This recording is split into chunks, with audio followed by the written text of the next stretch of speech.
आजी लाली पलंग जिम्मेदारी तकिया आजी लाली पलंग जिम्मेदारी तकिया करवा फेरिए बलम जी हमारी ओरिया करवा फेरिए बलम जी हमारी ओजी कैसे में फेरी धनिया हारी ओरिया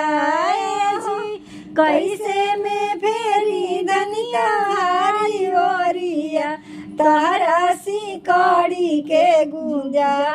गड़ेला छतिया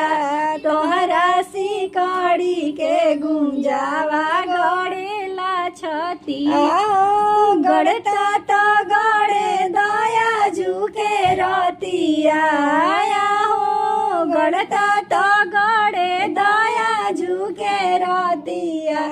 भोर जइबो विदेशवा बटिया भोरे जइबो विदेशवा जो बटिया।